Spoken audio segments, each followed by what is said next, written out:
ای دردانه کائنات، از خواب حق دریا بیدار شو. رویا را بی پرواز صدا کن و عشق را در دروازه های دل مهمان کن.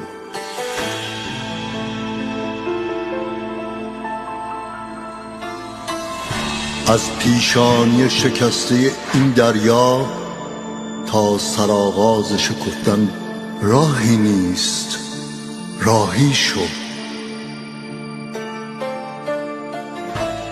باید از زمهریر زمستان ترس عبور کرد، باید دست امید را گرفت و پا به پای آرزو، شانه به شانه عشق راهی شد.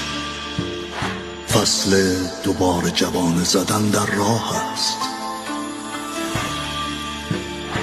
بیا پروانه‌وار تغییر و پوست انداختن را تجربه کن.